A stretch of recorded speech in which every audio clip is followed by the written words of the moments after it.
United States. The subject today concerns CIA's involvement in the development of bacteriological warfare materials with the Army's biological laboratory at Fort Detrick, CIA's retention of an amount of shellfish toxin, and CIA's use and investigation of various chemicals and drugs. The relationship between the CIA and the Army Biological Laboratory at Fort Detrick as an activity requiring further investigation surfaced in late April of this year. It resulted from information provided by a CIA officer not directly associated with the project in response to my repeated directives that all past activities which might now be considered questionable be brought to the attention of agency management. Information provided by him and by two other officers aware of the project indicated that the project at Fort Detrick involved the development of bacteriological warfare agents, some lethal, and associated delivery systems suitable for clandestine use. A search was made for any records or other information available on the project. This search produced information about the basic agreement between the Army and the CIA relating to the project and some limited records covering its activities from its beginning in 1952 to its termination in 1970. In the course of the investigation, CIA's laboratory storage facilities were searched, and about 11 grams, a little less than half an ounce, of shellfish toxin and 8 milligrams of cobra venom were discovered in a little-used, vaulted storeroom in an agency building. A major early requirement of the agency was to find a replacement for the standard cyanide L pill issued to agents in hazardous situations during World War II. This was the basis on which eventually we discovered the shellfish toxin. The only application of this toxin was in the U-2 flight over the USSR in May 1960, during which Gary Powers carried such a device concealed in a silver dollar. In the Powers case, the grooves of the drill were filled with shellfish toxin. He obviously did not use it and was not instructed to do so. It was offered to him to provide him with an option. The Powers flight was the only time we are aware that the toxin was provided for operational use, although the L pill was made available for earlier flights. The primary agency interest was in the development of dissemination devices to be used with standard chemicals off the shelf. Various dissemination devices, such as a fountain pen dart launcher and an engine head bolt designed to release when heated, appeared to be peculiarly suited for clandestine use. Available records do not indicate that all specific items were developed exclusively for the CIA, as work on similar devices was also done for the Army. At the time the toxin was found, the officer responsible for the project in 1970 stated that he had no recollection as to how it got there. On the 30th of June, discussions were held with a retired agency officer who had provided the initial lead. This man, who had been the GS-15 branch chief in 1970, stated that the toxin had in fact been moved from Fort Detrick and stored in the laboratory. This was done on the basis of his own decision after conversations with the responsible project officer. He further stated that he made this decision based on the fact that the cost and difficulty of isolating the shellfish toxin were so great that it simply made no sense to destroy it, particularly when there would be no future source of such toxin. The current branch chief believes this explanation is correct, but still does not recall the actual act of receiving the material from Fort Detrick. Both of these middle-grade officers agree that no one, including their immediate superior, was told of the retention of the shellfish toxin. If that amount of shellfish toxin were administered orally, which is one of the least efficient ways for administering it in terms of its lethality, that quantity was sufficient to kill at least 14,000 people. If it were administered with the sophisticated equipment that was found in the laboratory, that quantity would be sufficient to kill a great many more. Estimates vary upwards into the hundreds of thousands. Now, my first question is, why did the agency prepare a shellfish toxin for which there is no practical antidote, which attacks the nervous system and brings on death very quickly. Why did the agency prepare toxins of this character in quantities sufficient to kill many thousands of people? What was the need for that in the first place, long before the presidential order came down to destroy this material? I think the first part of the answer to that question, Mr. Chairman, is the fact that the L pill, which was developed during World War II, does take some time to work and is particularly agonizing to the subject who uses it. Some of the people who would be natural requesters of such a capability for their own protection and the protection of their fellow agents really would not want to face that kind of a fate. But if they could be given an instantaneous one, they would accept that. And that was the thought process behind developing the capability. Now, I cannot explain why that quantity was developed, except that this was a collaboration that we were engaged in with the United States Army, and we did develop this particular weapon, you might say, as a for possible use. When CIA retained the amount that it did, it obviously did it improperly. This quantity and the various devices for administering the toxin that were found in the laboratory certainly make it clear that purely defensive uses were not what the agency was limited to in any way. There were definite offensive uses. In fact, there were dart guns. You mentioned suicides. Well, I don't think a suicide is usually accomplished with a dart, particularly a gun that can place the dart in a human target in such a way that he doesn't even know that he's been hit. There's no question about it. It was also for offensive reasons. No question. Have you brought with you some of those devices which would have enabled the CIA to use this poison for? We have indeed. For killing people?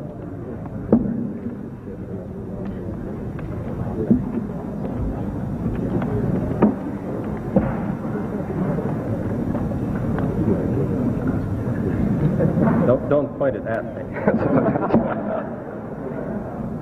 I wonder if you roll that over. Roll it over.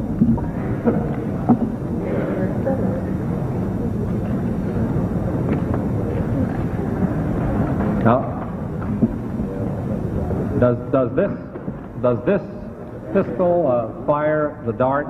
Yes, it does, Mr. Chairman. The round thing at the top is obviously the sight. The rest of it is what is practically a normal 45, although it's special. However, it works by electricity. There's a battery in the handle, and it fires a small dart. So that when it fires silently? Almost silently, yes. Very little. What range does it have? 100 meters. 100 meters, I believe, about 100 yards, 100 meters. About 100 meters range. Right. And the dart itself, when it strikes the target, does the target know that he's been hit and about to die? That depends, Mr. Chairman, on the particular dart used. There are different kinds of these flechettes that were used in various weapon systems, and a special one was developed which potentially would be able to enter the target without perception. Without perception. Right. And did you find such darts in the library? We did. In the laboratory? We did.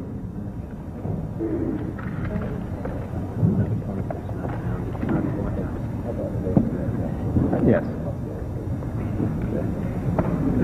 Isn't it true too that the effort not only involved designing a gun that could strike a human target without knowledge of the person who'd been struck. But also the toxin itself would not appear in the autopsy? Well, there was an attempt. Or the dart? Yes, so that there was no way of perceiving that the target was hit. As a murder instrument, that's about as efficient as you can get, isn't it? It is a weapon, a very serious weapon. This record seems to disclose an additional concession, namely the lack of accountability, so that we not only have a secret agency, but we have an agency about which there's some question as to its accountability to the authority of the President or to the authority of the National Security Council. The record seems to disclose that there is no presidential or Security Council order in the first place directing the CIA to establish this program at all. Secondly, there appears to be no report by the CIA to higher authority of the existence of these toxins or biological weapons. Thirdly, there seems to be no evidence that those in charge of the CIA inquired of subordinates as to the existence of toxins or biological weapons, or that following the presidential order decreeing the destruction of such toxins, that any formal order went forth within the CIA to require their destruction. Moreover, the record seems to support the notion that it was only by chance that the leadership of the CIA became aware some years later of even the existence of these lethal toxins, which were in violation of a direct presidential order. In short, the record's a mess, and we may never know just exactly what happened. No one has interviewed Gottlieb as to why he destroyed the material or what they contained, the records. No, we have not interviewed him as to the reason. You know what documents he destroyed? We're very unsure as to the total. We do not have an inventory of them. Do you think they might have said who it was authorized the formulation or the retention of this stuff? Do you have any reason to think it might or might not contain that information? In this case, I doubt that it would have very much, because this case indicates, from the evidence we have at hand... Does it say anything, have any reason to think that it might say how, if at all, this material was used in an aggressive way against someone to kill someone? Well, there may well be some of that. When was the documentation destroyed? In 1973. It didn't happen to be destroyed at the same time those tapes. 1972. 1972. 1972. When in 1972? In November, I believe it was. In November of 72. Do you have any idea what volume of records were destroyed? I do not know. Do you know who authorized the destruction, if anyone? As I said, there was a memorandum of agreement between the director and Mr. Gottlieb at that time. And the director at that time was? Mr. Helms. Mr. Helms is here in this room, I believe, Mr. Chairman, and I take it we'll have an opportunity to hear from him Mr. Helms will be our witness tomorrow morning's hearings. I believe he's the lead-off witness. I won't prolong my opportunity to examine the witness much longer, Mr. Chairman. I understand we're going to try to operate under the 10-minute rule. May I ask you only this other question then in general, Mr. Colby? You've heard of the doctrine of plausible deniability. Yes, and I've rejected it now, Senator. I say that we cannot depend upon that anymore. The question I was going to put to you, is that a phrase of art in the intelligence community? Does it have a separate significance that you understand? It was a rationale used in earlier years. What does it mean? If the United States could deny something and not be clearly demonstrated as having said something falsely, then the United States could do so. In the case of assassinations, in the case of any other of domestic surveillance, in the case of the formulation of poisons, under that previous rationale, would the doctrine of plausible deniability have led the agency to destroy records, to conceal evidence, or to compartmentalize to the point where it would be a committee such as this later would have been unable to establish what really happened? I think the plausible denial concept was used in the sense of international diplomatic relationships. That Are you our saying country, by that it would not have applied to the formulation of toxic materials? I would not say that it didn't have anything to do with it at all, but I think that the basic rationale for the doctrine of plausible denial was so that our nation could deny something and not be tagged with it. Colby, can you be absolutely sure that there aren't other vaults containing poison somewhere in this town or in this country or in our possession in some part of the world? I can't be absolutely sure, no, Senator. We obviously are conducting such investigations and have issued such orders as are possible, but I cannot be absolutely sure that some officer somewhere has not sequestered something. Could you, as concisely as possible, state for the committee your understanding of the practice of compartmentalization? Well, the compartmentation practice is merely the strict application of the need-to-know principle. If an employee in the intelligence business needs to know something in order to do his job, then he has a right to the information. But if he does not need to know that particular information, he does not have a right to the information. And if the information is one which is required for large numbers of employees, well, then large numbers of employees will be allowed to know it. If the particular activity is a very sensitive matter and only a very few employees need to know it, then it will be known to only a very few employees. We make a particular effort to keep the identities of our sources and some of our more complicated technical systems restricted very sharply to the people who actually need to work on them, and many of the rest of the people in the agency know nothing about them. Does that need-to-know principle apply in cases of sensitivity to the Director of Central Intelligence? Certainly not. It does not, with one exception. I do not believe I need to know the name of an agent in some foreign country who's serving us at the risk of his life. I know he's there. I know what kind of a person he is, but I do not need to know his actual name, and I have kept that out of my knowledge because I travel and I don't want to know that kind of a thing. But that's the only area that I would apply it to. I am responsible for everything that happens in the agency. I need to know everything that happens in the agency. We've spoken rather extensively here about apparent lack of clear lines of control and authority running downward and commensurate clear lines of responsibility and accountability running upward. To the best of your knowledge, has there been any pervasive non-compliance in the matter of orders from directives from the President or orders from the DCI on the part of subordinates? In other words, has this reached a greater proportion than might even have been revealed here as a result of our discovery of a very, I think, significant instance of insubordination? If indeed it has been pervasive, isn't there a need for much tighter controls at the top?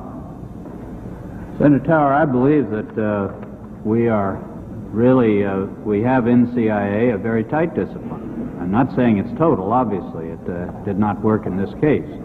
But I think with the people scattered around the world doing very sensitive work, doing highly compartmented work, there has been indeed a very high sense of discipline in the organization and a high sense of compliance to the regulations and the rules and the directives of the organization.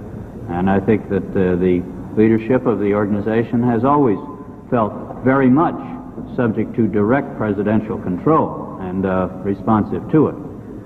So you would say actually that this instance is an exception to the rule, that ordinarily the discipline has been good, that the control has worked and the accountability has worked in the way that it should according to proper cardinals of good administration. In the business in which we are in, the intelligence and covert operations, I think there have been very few cases in which the agency has, or its employees have done something that they should not have.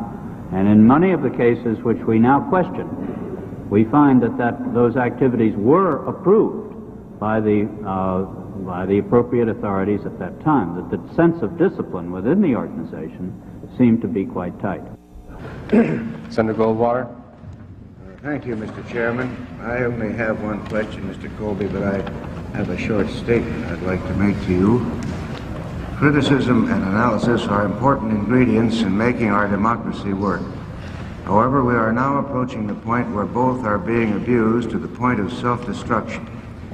I submit we must get out of the morass of doubt and pessimism into which we have sunk. We must not let the quarrels of the past interfere with building for the future. A tidal wave of criticism has swept over the intelligence community of our country, much of which is mistaken or unwarranted. The damage is severe. If continued, its survival is uncertain. Before this committee have appeared men of the CIA, both on active duty and retired. All have been impressive because of the dedication and loyalty. Nothing we have heard detracts from the reputation of the CIA as a highly competent organization. The men and women of the CIA are doing a great job under very trying conditions. And I say to them, as our nation gets back on course, I believe there will be change for the better, and ask you to hold on until that happens. You are never more needed by this country than right now, and as one American, I'm proud of you. To those young people who may be looking for careers and who have a desire for public service, I can think of no better way to serve your nation than as an intelligence officer. Many skills are required to keep the CIA a useful and productive organization. Continuity is vital to America. Now, Mr. Colby. Senator Goldwater, if I may, on behalf of our employees, thank you for that statement. They are under a lot of pressure these days, and they will appreciate that. Well, the question I have to ask you, have other countries developed bacterial warfare ability? Oh, certainly, Senator. That is one aspect of bacteriological warfare that the President's directive in 1969 and 70 tells CIA to continue, and that is to follow the activities of other nations. That we will see the capabilities and activities of other nations in this field.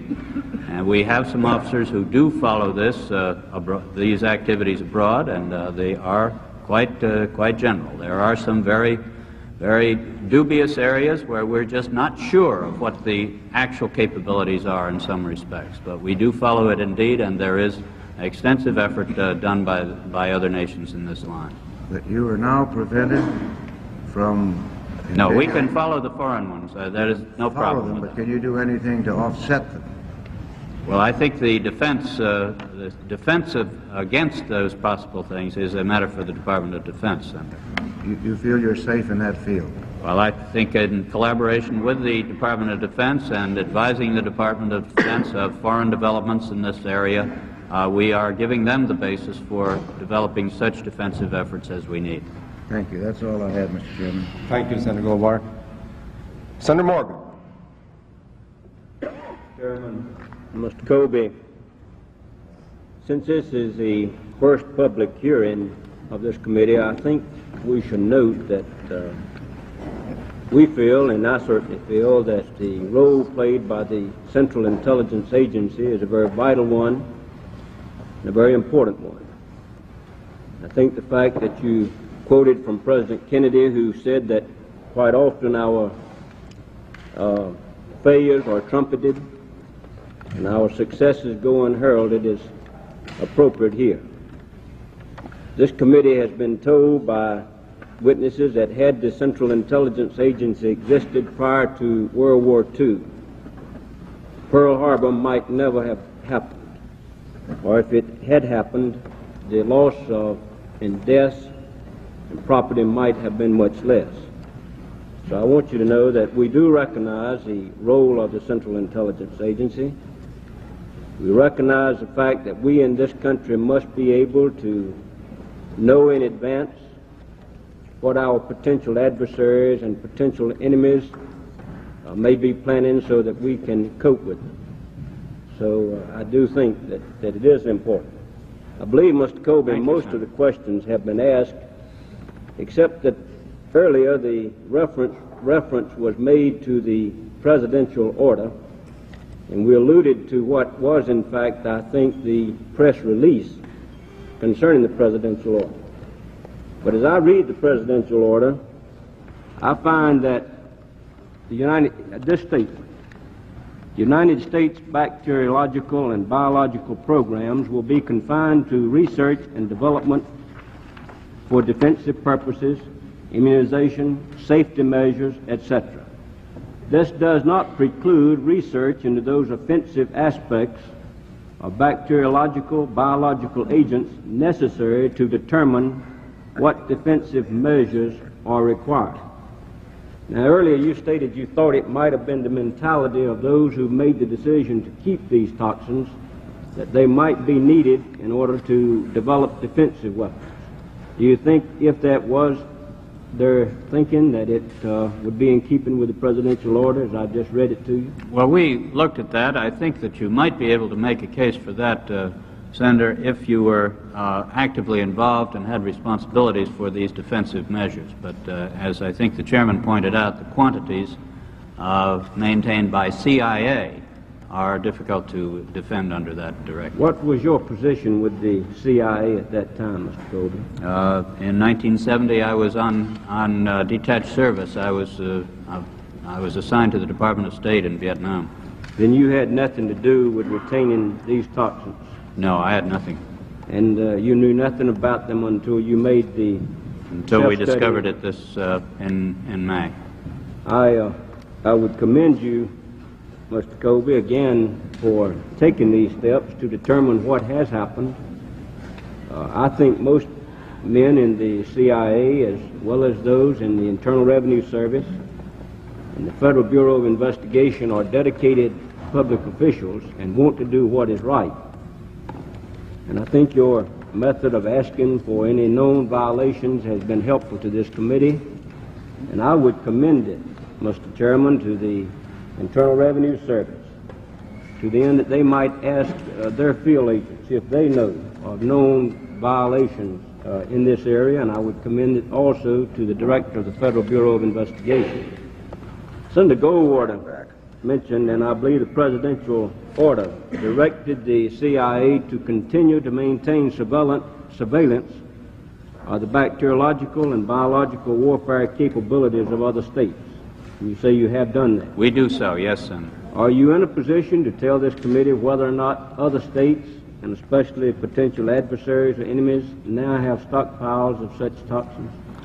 I don't think I can say much about stockpiles, but I do know that there are installations which appear to us to be experimental stations of some sort. Thank you, Mr. Colby. In the chemical field, certainly there are stockpiles. We are aware of that also. Thank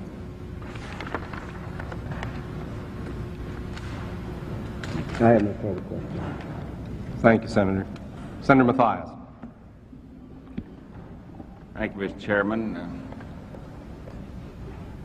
Mr. Colby, some of America's greatest victories and some of America's greatest defeats have represented failures of intelligence. Trenton and Antietam, Pearl Harbor, I think all illustrate the vital necessity of intelligence. A year ago, just almost exactly a year ago, when Senator Mansfield and I introduced the legislation which has resulted in this investigation, we had that very much in mind. We wanted to be sure that we had the best intelligence system which was available. But I think we also had in mind John Adams' warning that a frequent recurrence to the principles of the Constitution is absolutely necessary to preserve the advantages of liberty and to maintain a free government.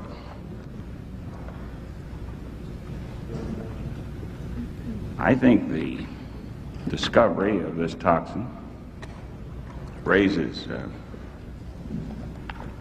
some interesting questions which are within the purview of this investigation and which I think have to be answered before this committee completes its work and makes its recommendations to the Congress. For example, I accept your statement that this toxin was never used, except in the one instance that you've described.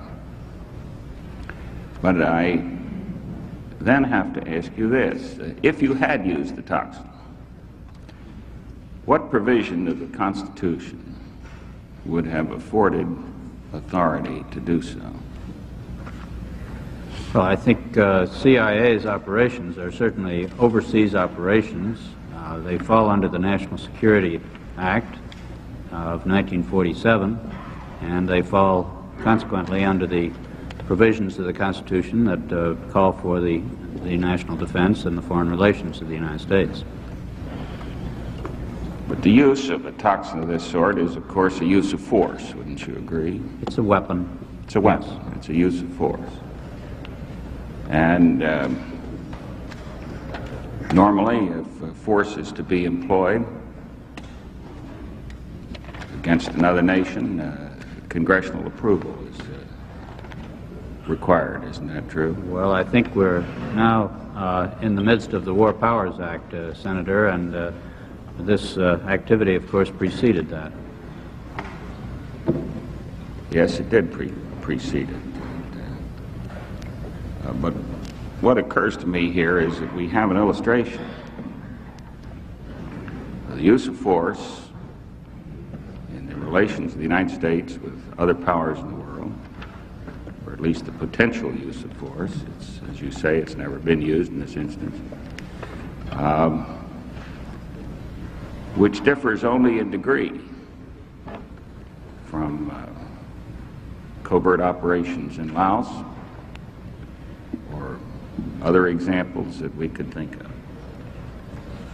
And so it seems to me that the discovery of this toxin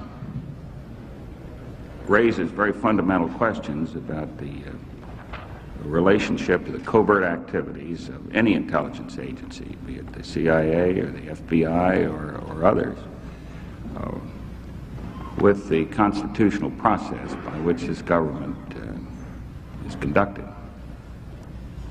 And I would think, Mr. Chairman, that there is no responsibility greater upon us than to define that relationship as accurately as possible before the close of these hearings.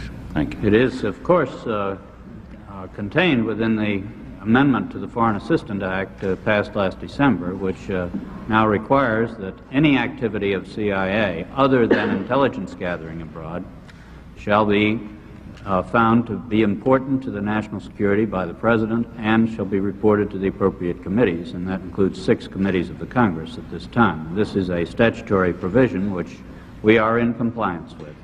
And let me say, Mr. Colby, I agree with you. Let me say that this imposes responsibilities on the Congress that I don't think we've always discharged very well. I can recall members of Congress who recoiled from responsibility of knowing what was happening. Members of Congress who said, "Don't tell me, I don't want to know." I think that is an indictment of the Congress, just as severe as any indictment which is labeled against any of the intelligence community. I wouldn't call it an indictment of the Congress, Senator. I think it rather reflected the general atmosphere and political atmosphere toward intelligence that was the traditional approach, and I think we Americans are changing that, and this act is an example of that change, as is this committee. I think you're more generous than I'm inclined to be. I can't be that permissive. I don't think climate will excuse what is really a dereliction of duty, and if there had not been that dereliction of duty, perhaps we wouldn't be here today. I must say, Senator Mathias, that I agree fully that we have been victimized by excessive secrecy, not only with respect to the failure of the Congress in the past to exercise proper surveillance over intelligence activities, but also excessive secrecy has created this kind of mischief within the executive branch. Here we have a case where the very methods of secrecy concealed for 5 years an act of insubordination within the CIA that came to light only by the happenstance that Mr. Colby, the present director, asked the agency if they please wouldn't tell him what's been going on that's wrong. And as a result, somebody, knowing something about this, gave him a tip, as a result of which he then conducted an investigation that led to these disclosures. So I believe that the internal workings within the agency itself are a matter that we must look at very closely to be sure that this kind of thing doesn't happen again, if it can be prevented. Excessive secrecy may have victimized this agency as well as the Congress.